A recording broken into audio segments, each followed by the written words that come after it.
It's in response to the support we want to give to our community of small business owners. And I am really excited tonight to have my good friend Jason Wiggam join me again. Jason is a very well-known, amazing tax attorney here in Atlanta. He's also the co-founder and partner of Wiggam and Gear. And Jason has his LLM in tax law which is a master's in tax from NYU. So it's always a pleasure to have him because he's really my go-to person for all things tax, SBA funding, and all the PPP craze that's been going on. Jason, thank you so much for joining me again. Hey, thanks for having me, Sarah. Absolutely. So, all right, last time you and I spoke, you gave us an hour consult on the PPP. And it was right before everything went crazy, and everything did go crazy. And I think you gave some amazing advice.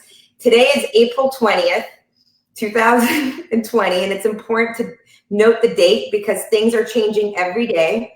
And whatever we discuss there could be some changes to it made in the next day or two. But basically, Jason's here to give us the most updated, relevant information. And just from myself going to Jason, relying on him to give support to a lot of the small business owner clients of Atlanta Divorce Law Group and a lot of our friends and family who are business owners, and myself included, what I've really learned from Jason is that the PPP craze left us all leaving a lot of other things on the table or not fully analyzing all the other options and opportunities and resources that the government put out for us. So tonight, we're going to go over those. So if you missed out on the PPP, we'll talk about if there will be more funding or not. That will come up. But we first wanted to just really share some information about the employee retention tax credit, the Main Street lending program, and also some other local county programs that have been offered. And a lot of us have been missing out on them or haven't really spent the time to fund it because PPP was the coolest kid in town. And it continues to be so. But I think, Jason, you've given me some very valuable information that I've shared with business owner clients, and I wanted to extend that to our entire community. So let's start first with the payroll tax credit benefit. And can you kind of give us a highlight of that, and why are so many people overlooking this one? Yeah, so the employer retention credit, which is a payroll tax credit, was included in the CARES Act and the stimulus bill. It didn't get as much attention as the PPP loan or the economic injury disaster loan benefit. And the reason is you can only do one or the other, the PPP or the employer retention credit. So I think a lot of people just opted to go for the PPP. So the employer retention credit is good if you didn't get the PPP. I think I should quickly mention that it looks like Congress is going to add more PPP. Yeah. What I read, not a political prognosticator or anything. It's just what I read in the news today was $300 billion for PPP, additional $50 billion for economic injury disaster loans. So obviously, if someone missed out on that and is upset or disappointed, I would, keep your place in line, or if you didn't apply, go ahead and apply if that's what you think you do. But you should also check out the employer retention credit. So it is a payroll tax credit, and I'm sorry for shaking the desk there. So it's a little complicated. Nothing in tax law, very few things in tax law are not complicated, right? They're usually very complicated, not simple. So I'm gonna try to make it simple. Basically, you can get up to a $5,000 per employee payroll tax credit. And so what's a tax credit? It is a free payment from the government, basically. It will reduce your tax liability dollar for dollar. So when you're an employer, you're responsible for half of the employee's Social Security and Medicare, what's referred to as FICA taxes. And then the employee pays half, and then their income tax withholding. So that's all are what are considered payroll taxes. So you can get a $5,000 per employee tax credit from this employer retention credit. How it works is it is 50% of qualifying wages. So that means if the employee is paid $10,000, you can get the credit. You're eligible for it from March 12th of this year through the end of the year. So first, second, third, and fourth quarters of 2020. And how do you qualify? Well, there are two ways. First, if you are in and they look at it like quarter by quarter. So we are currently in the second quarter. First quarter is January 1st through the end of March. Second quarter, April 1st through the end of June. Third quarter, July 1st through the end of September. And then the fourth quarter, October through the end of the year. So we're in the second quarter. First, if the jurisdiction that your business resides in had a stay-at-home order or some kind of governmental order that, partially suspended your business or fully suspended it, you're eligible. So here in Georgia, in the city of Atlanta, everyone was eligible for the first and second quarters. I believe I'm in the city of Atlanta, and they come earlier than the state. So. Yeah, we got some news today that may shake things up a little bit with government reopening. I don't think the third or fourth quarter are going to work on that one. So the other way to qualify is the first day of the quarter, your revenues were down 50% year over year.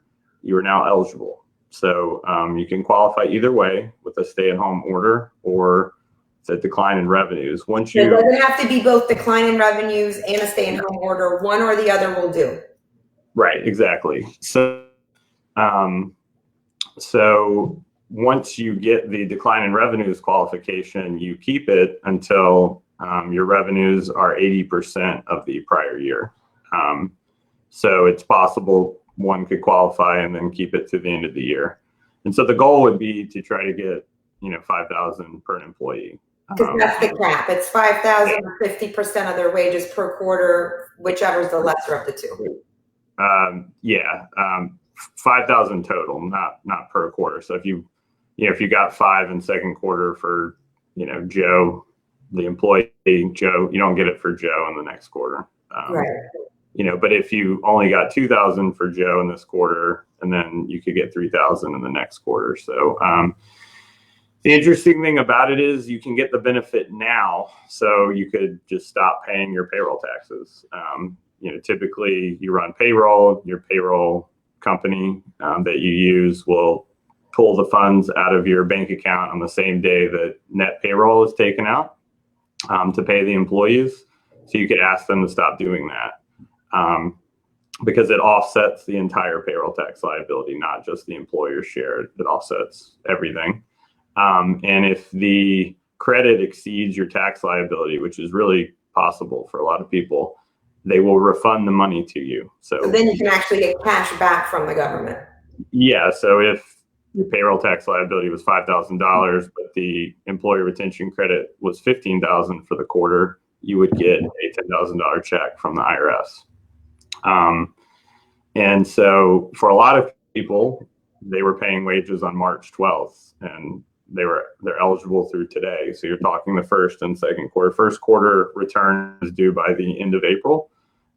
My payroll tax provider has already filed my law firm's return, so it's highly possible, theirs has already been filed. So you'd have to look at amending, or if it hasn't been filed yet, claiming it. So you can't get this and PPP. It's one or the other, correct? Correct. Yeah. So in what situations would you want to do this over the PPP, I guess? Because for most people, I think the PPP will be better. So when would the employer retention credit be better? Well, if the PPP is based off of your payroll for the last year, or a lot of banks did 2019 as the measuring stick. So if your payroll now is a lot larger than that average, that 1 year average, it's possible this could be better. If you hired a lot of employees in the fourth quarter. Yeah, first quarter. That's the interesting thing, Jason. The SBA guidelines, I believe it says the rolling 12 months since all this has been happening, but really the banks and the lenders, when you're applying for PPP, they're really just looking for the 12 months of 2019. And they're not really looking for a rolling 12 months. So if somebody and if you want to go to your bank and start educating them on the SBA guidelines and say, no, I should get the higher amount because my average, if you look at my first quarter of 2020 is higher, some of them will pay attention, some of them won't. It's also crazy that you probably just roll with it. But for some that in the first quarter of 2020, to your point, made all this new hires and their average went above what the average was from 2019, this could actually be the better program than PPP. Yeah, possibly. You definitely, would need to do the math to see, because once you opt for one, you can't get the other. You can still do the EIDL loan, the economic injury disaster loan, if you do the employee retention credit. So if you did the employee retention credit, I would definitely do the $10,000 grant with the EIDL program. Other scenarios where it could be better, if you're going to have a payroll tax liability. So my area of practice is tax resolution. I help a lot of people who can't pay their taxes or unable to or haven't filed. Payroll tax penalties are insane. They charge late deposit penalties, late payment penalties. So those can combine to be anywhere from like 30 to 50% of the liability. And then they charge interest on the unpaid tax and the penalties. While the interest rate is currently 5%, next quarter it'll be 3%. So it's low. It's still a lot of money. So, you get those like quote unquote savings too with the payroll tax credit, because it's a free payment on the tax liability you weren't going to pay. I still think, though, the PPP, if you're using the funds to pay payroll, you would use it to pay your payroll taxes too. So it's probably still better, but I would check. The other situation would be if you don't think you're going to be able to get forgiveness with the PPP. So let's say you had to lay off a lot of people, and yeah, if you've downsized and you probably don't plan to expand for a while again. Yeah, I guess you could like hire everyone back, pay them for 8 weeks, and then lay them off again. But I talked to a company. It's an events company, and they're not expecting to do an event for a very long time, like possibly until the first quarter of 2021. So they laid off like half their staff, furloughed them, I guess, and the issue is they received the PPP, and how forgiveness is set up if your headcount is decreased, the amount of forgiveness decreases pro rata. And then if pay has decreased by at least 25%, it reduces the forgiveness too. So in his case, our concern is making sure he gets the maximum amount of forgiveness and planning around that. But, if you're not going to be able to get it, maybe just do the employer retention credit, because then there is no strings attached. You get it as long as you're paying wages. So to employees. And so those are just to point out, the PPP forgiveness portion has a rehiring requirement of how many people you have on payroll, whereas this one doesn't have that requirement. Right. Yeah. I guess you could not rehire with the PPP and just repay the loan. Right. Or get like partial forgiveness.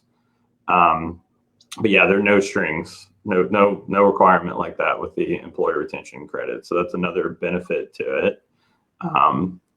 And for a business that is in that scenario where they're not sure if they're going to bring everyone back, they probably qualify for the 50% reduction in revenue. So I think they'll probably get the credit through the end of the year, or at least for maybe definitely the second quarter, probably the third quarter too. And then who knows? Maybe I hope things start to return back to normal. But if stay-at-home orders extend further, the credit would extend further too. So, Jason, while we're on the topic of the employee headcount, we actually just had a question that popped up, and it says, is it both the 25% pay reduction and the headcount that you take into consideration for forgiveness, or is it one or the other? It's both. Yeah. So you have to spend that PPP, 75% of it has to go towards payroll, and you have to keep the head count. Yeah, the 75% thing was added later. So the idea there is you can only allocate 25% for renting utilities. I think the reason they did that was because smart people like us, or anyone probably would have said, okay, if I can't pay the employees, I'll just prepay my rent for, a year or two or whatever, right? Or prepay utilities. So I think it was important for them to put a cap on that because it was designed to keep people employed.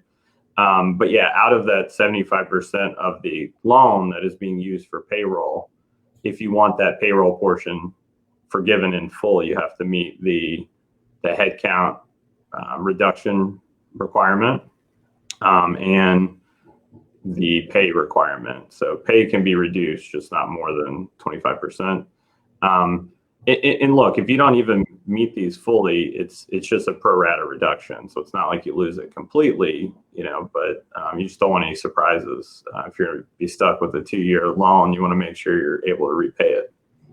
Yeah, and that's for the PPP. That requirement is not for the payroll retention tax credit. Correct. Yeah.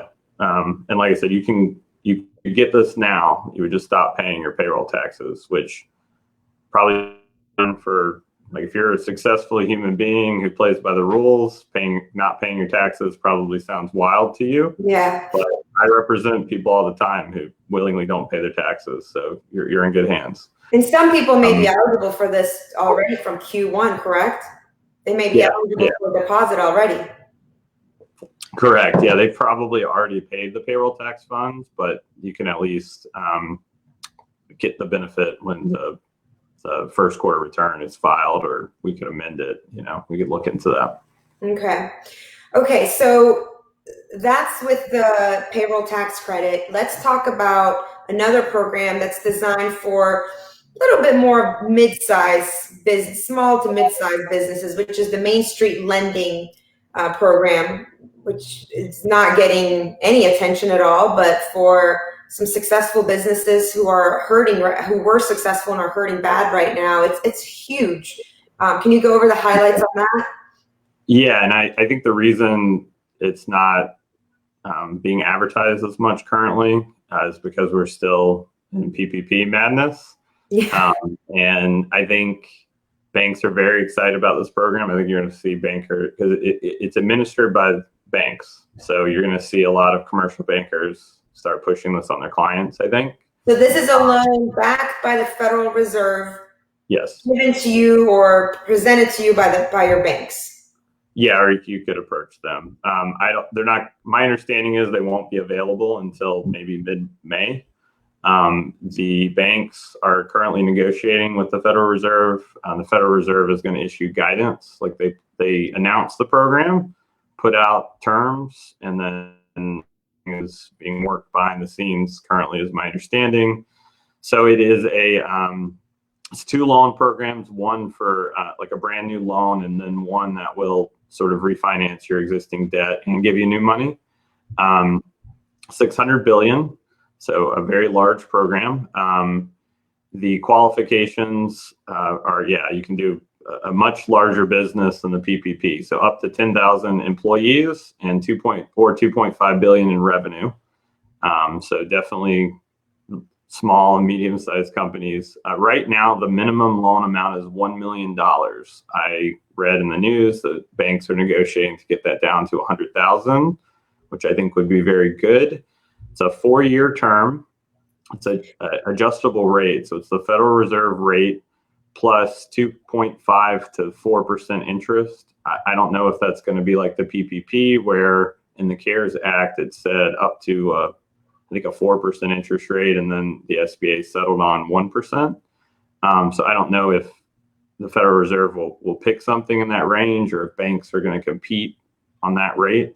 But the Federal Reserve rate is currently 0, so it's going to be 2.5 to 4%. Payments here, interest still accrues, but you don't have to make any. It is an unsecured loan, no personal guarantee, and it's there is a fee. There's a 1% origination fee. So how do you determine, what you qualify for? Little complicated, but it's 4 times the business's 2019 EBITDA, which stands for earnings before interest, taxes, depreciation, and amortization. So what I would say is start with your P&L, and then you add back those items, or get with your accountant, CPA, bookkeeper, and they can help you. But in simplest terms, if someone earned $250,000 of net income in 2019, 4 times that would be $1 million. So you would need to earn at least $250,000 to qualify. So as it stands now, and we have somebody asking what's it called. This is the Main Street Lending Program that's coming from the Federal Reserve, presented through the banks. So it's the minimum right now is your net, in rough terms, your net for 2019 P&L must have been a minimum of 250,000. Yeah, it could be lower. I'm sorry, what? It could be lower because of how EBITDA works. It's earnings before interest, taxes, depreciation, amortization. So if you have any of those items, you can add them back, right? Mm-hmm. But to keep it simple, we'll say 250 today. So, right. Cause it has to be 4 times. They also look at your existing debt too. So if you have any existing debt, that could potentially screw up the calculation. And then the max loan amount is $25 million. So some pretty successful businesses will qualify. Just looking at it, I think the policy was we want to give money to people that were successful, because we think they will take the money, they will invest it, they will do good things with it. It will stimulate the economy. Yeah. So to that point, Jason, you pointed out something really important to me about it when you first told me, which is this money cannot be used to pay debt or lines of credit.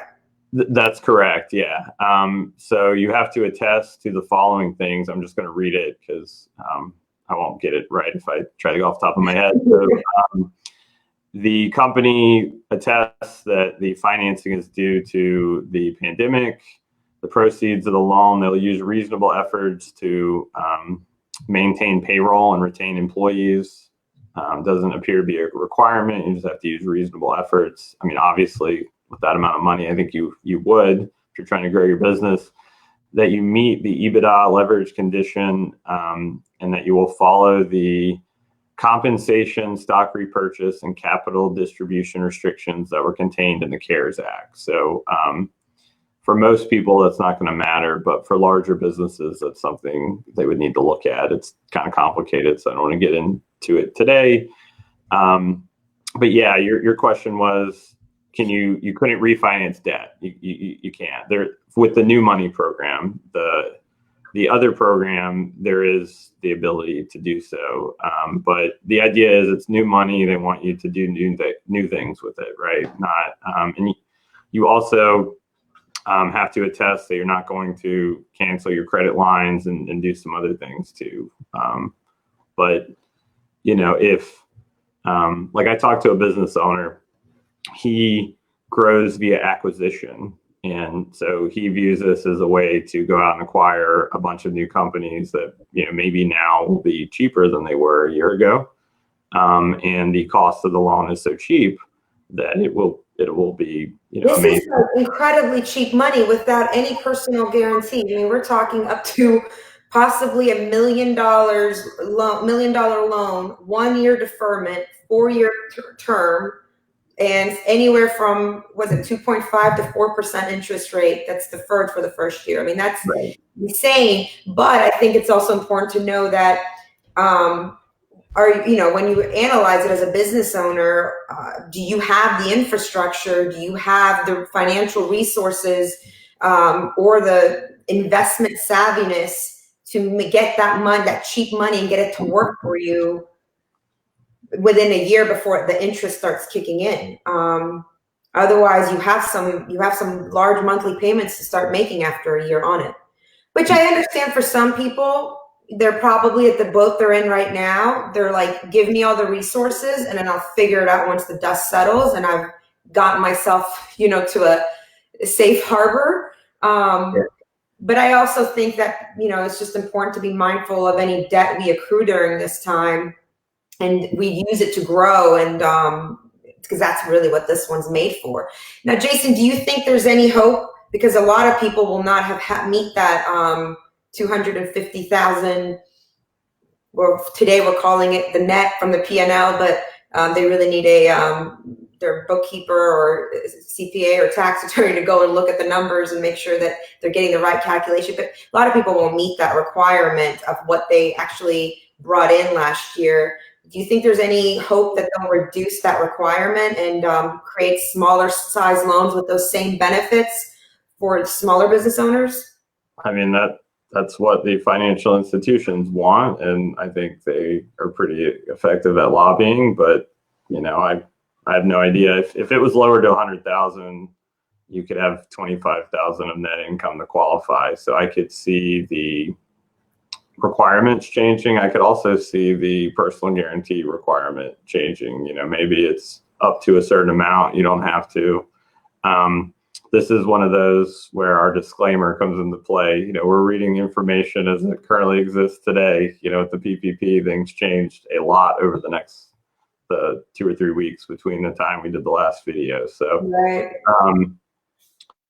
Yeah, I think just be on the lookout. And to Sarah's point too, yeah, it's a real loan. There's no forgiveness, right? It's not a grant, so you're going to have to repay it. So I would have a plan with what you're going to use the money for, and how are you going to invest it into your business to grow your business and to repay the debt. But yeah, otherwise, I agree with everything you said. All right, we have a good question here, Jason, and I'll let you take a stab at this. Just from I don't think you need to put your tax attorney hat on, but maybe just a business owner hats on. Interested to hear what we're regarding theoretical purposes to use this funds received from Main Street Lending. You and I had a side conversation about this last week. So what are you seeing some of your larger, savvier business owners that are investing? What are their plans for what they would like to do with these funds? Yeah, I mean, I've talked to a few, like I already mentioned, that grow via acquisition. So they roll up smaller competitors, smaller companies, maybe like a solo mom and pop or a smaller company. One guy has some partners that are much smaller. Like he is the majority owner, but he has some small partners in the business and has been looking to buy them out for a while and didn't have the means to do so. And now he does. I could see people investing in, real estate. Yeah, commercial property. Yeah, I mean, essentially whatever they were doing to grow their business before this happened. But yeah, I think a lot of savvy people will use the money to invest and acquire assets while they're cheap, whether that's acquiring another business or, maybe marketing spend, anything like that. I mean, there are restrictions on paying yourself, and I don't know why you would want to take out debt to compensate yourself anyways. What's the point? You're just, mortgaging your future. But,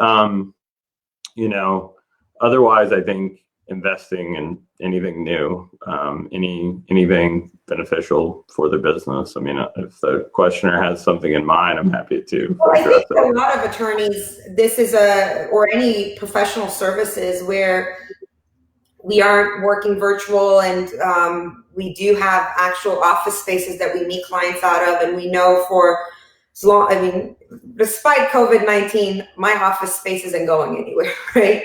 Agreed. And same here. Yeah, and so it could be an opportunity to stop paying rent and take on a commercial real estate mortgage and buy a building. Yeah, I mean, I don't think I would want to own a building on a 4-year note. If I did that, I would want to refinance it at the end of the term. But I don't see why any bank wouldn't, as long as you had the income to support it and, you have equity in the asset. I don't see why they wouldn't do that. It's a good bet for them. yeah, for me, I was thinking about what I would use $1 million for. I think it'd be very difficult for me to spend $1 million for my law firm unless I did buy real estate. I mean, I could, you know, there's not $1 million of marketing spend. I guess I could hire, accelerate hiring plans. You know, I could hire, like we're looking to hire a senior associate. That's our next hire. So I could just go ahead and do it. You know, so accelerating future plans, but even then, you know, what do you think about the prospect of, obviously, I agree with you. A lot of law firms our sizes, we wouldn't have enough opportunity to do anything with $1 million. But if there is a portion of it, maybe hold on to the rest of the principal to pay it back if there is no repayment penalties. Yeah, there are no prepayment. Yeah, you could do that. There are no prepayment penalties. I mean, it's very cheap. So yeah, I guess from the standpoint of cash is king and you want to survive, get the loan and then set in a separate account and, you know, don't use it unless you absolutely need to. And then, you know, hopefully you don't need it and you pay it back or partially use it. So I like that idea. Let's talk about some small local county programs that were also pretty good loans that they came and left before we even found out about them, or we even, I'm not saying if you're in the cab, just put us in a complete windstorm, and there was a lot of other things on the table that we weren't paying attention to. And this isn't to say boo-hoo, but it's to say keep your ears and eyes sharp, because don't be, and there's a lot of other stuff going on that people aren't looking out for because of the PPP. Yeah, and speaking of that, like something I've struggled with is, you know, I pay everything on time and early. You know, I try to treat people how I want to be treated. It's like a karma thing. Mm-hmm. But I know people that are engaged in activities which help them financially, such as deferring their mortgage or deferring credit cards or renegotiating with vendors. You know, so I've sort of debated with myself if it's worth it. I ultimately decided to renegotiate with vendors, but not defer debt that, you know, I can pay. But yeah, I would put like that in this category. So there are two here in Georgia, in Fulton County and DeKalb County. There are some loan programs for businesses located in those counties. You can go to aceloans.com. That's ACE loans.org, not .com. So aceloans.org. Literally, I found out about this, I think late last week, and Fulton County was open and now it's closed. But it's loans between $15,000 and $50,000 with terms of like 3 to 10 years. There are a lot of requirements for the cab loan, but not a bad deal if you're a business in either county. You should definitely check them out. There was a City of Atlanta loan that lasted with Invest Atlanta a few weeks, so it's kind of in that category.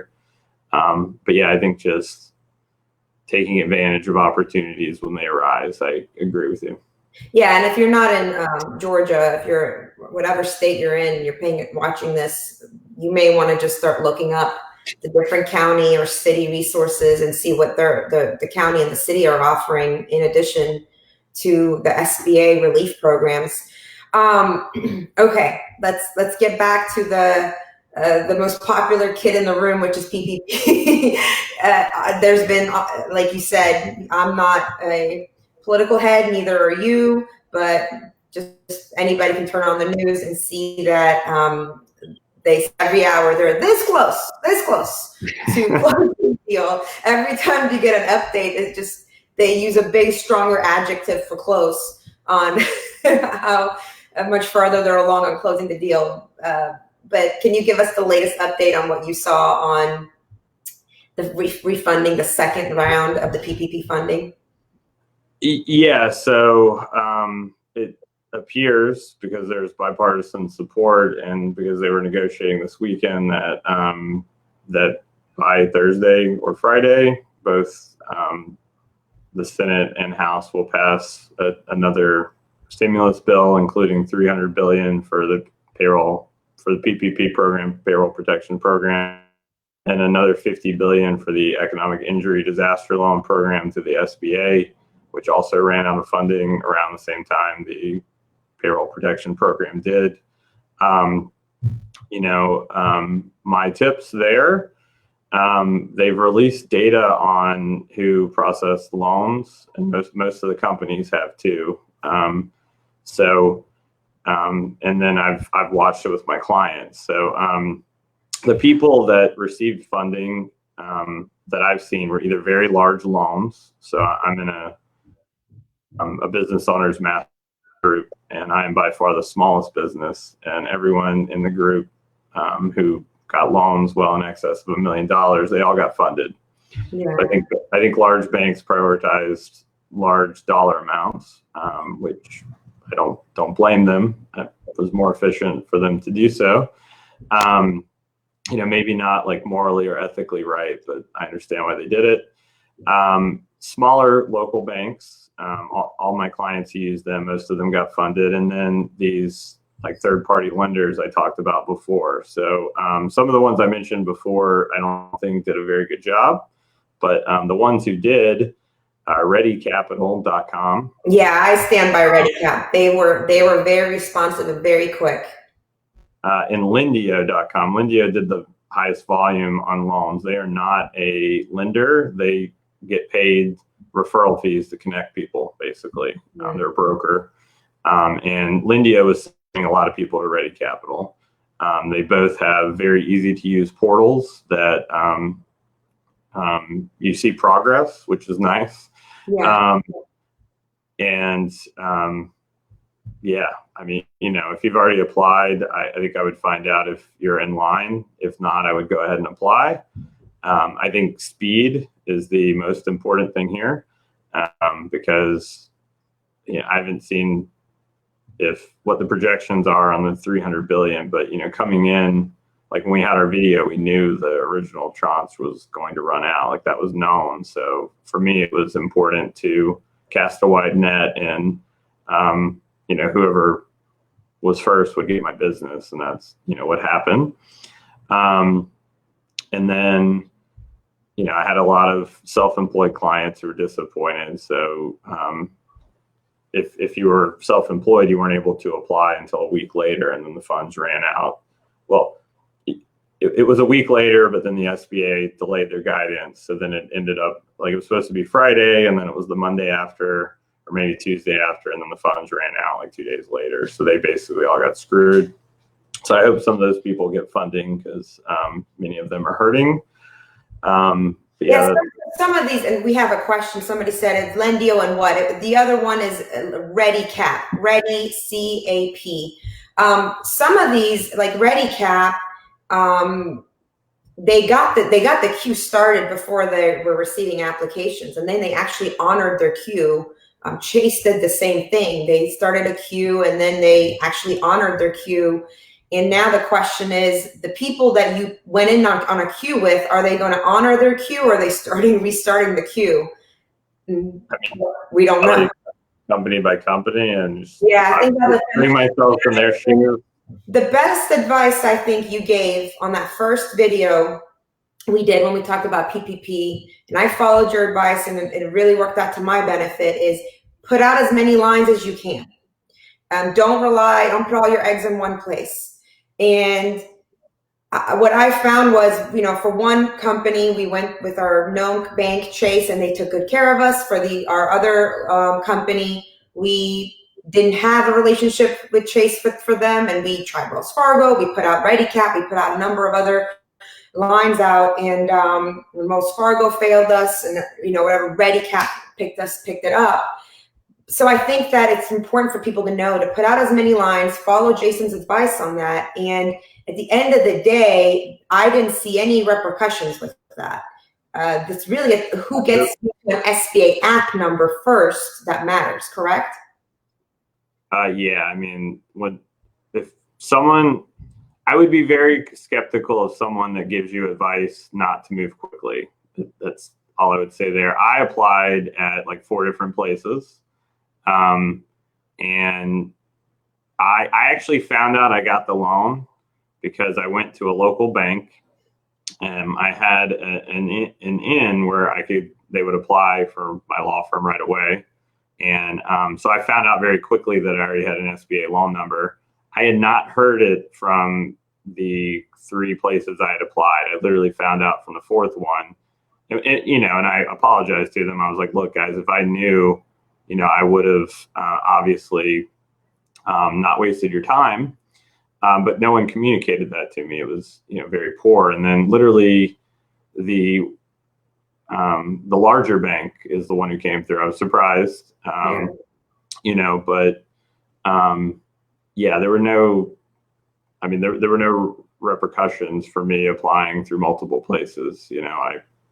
Yeah, 'cause once ReadyCap got our SBA app number secured, then Wells Fargo or any other places we had thrown a line out for our second company, they weren't going to get through anyway. It didn't really matter. Yeah. So of the 3 originals, I didn't know which one had the loan. It was kind of an odd situation. So I started emailing them, and everyone ignored me. And I think it's because, the one institution I didn't have a human being for, I never heard anything, and that's the one who gave me the loan. The other 2, I was able to find someone to annoy and ask them, and they ignored my emails. And I think the reason they did was they were like, stop wasting our time. We tried, it's not going to work, right? But I didn't get a slap on the wrist. There was no penalty, nothing bad. I think people are just afraid. They're afraid because the thing is, some bigger banks like Chase and Wells Fargo, they had a specific requirement by when you needed to be a customer of theirs with an operating account. Most of them was like before February of 2020, you must have had an existing relationship with this bank. That was one of the bigger banks. Some of the smaller local banks that are able to get the money a lot quicker because they don't have all the FDIC regulations on them, some of them don't have that requirement, or if they do, you may find a sweet little branch manager that is willing to work with you. You kind of have to hustle the small banks while you're working your lines with the other ones. Yeah, I would have everything put together, have your application completed, have the payroll reports. I'd have everything. Like the 4th option for me, the local bank, the guy's like, hey, send me the stuff. They had their own form I had to complete, so I did that quickly, but I had everything else. I emailed it to him same day, and he was able to submit it like the next morning. So I think it's just being prepared. I had a lot of clients that were slow, and I think it's nothing against them personally. I love them, but, I think they were indecision is a problem for them maybe. But yeah, if it's, from my perspective, I wanted to make sure that, my law firm was solvent and, we wouldn't have any issues. So, it was very important for me to act quickly on this. I also wanted to know for some stories, war stories, and all the documents so people can have a list. I found a 2019 P&L to be, a lot of the companies wanted 2019 P&L. Banks, a lot of banks wanted it. They wanted payroll tax documents, whether it was payroll sales documents or payroll invoices. They wanted the I-940 tax form. Am I saying that one right? The 940, yeah. Yes. Yeah, it's unimportant.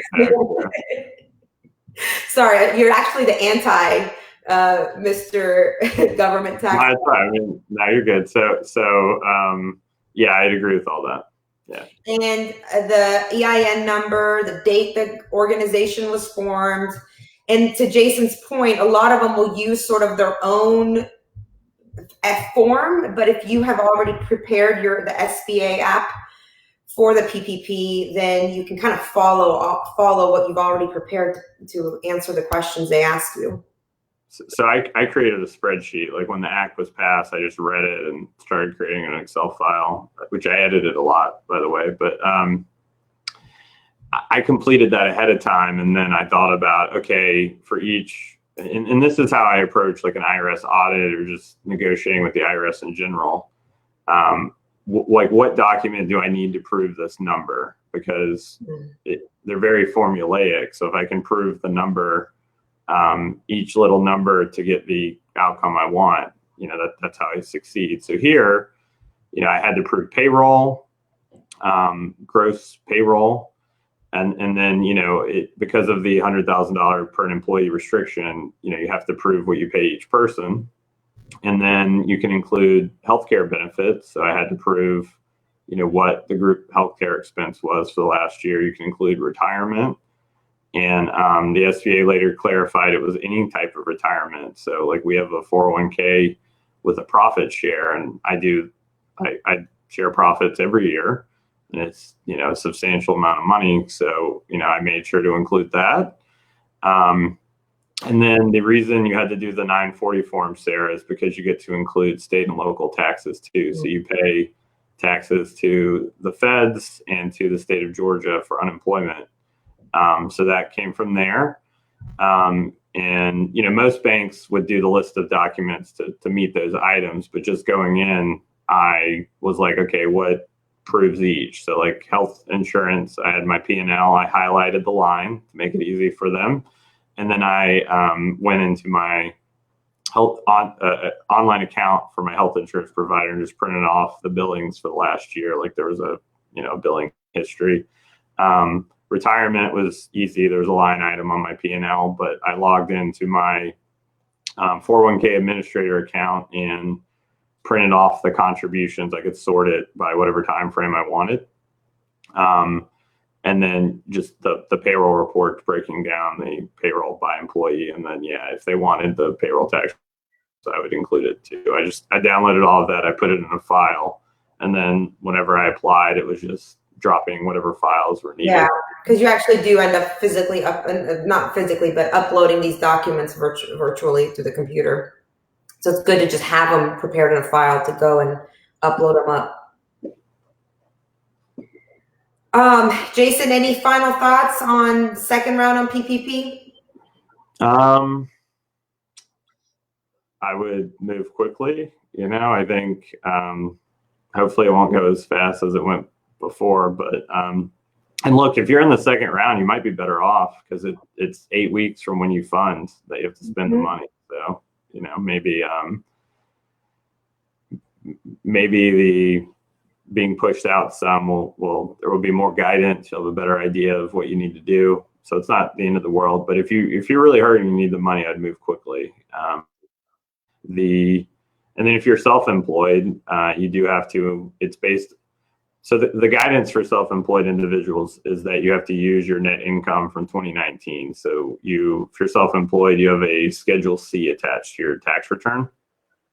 They do not require you to have your 2019 return filed, but you need it prepared because you have to show the Schedule C, and it's the net income on that form divided by 12, then multiplied by 2.5.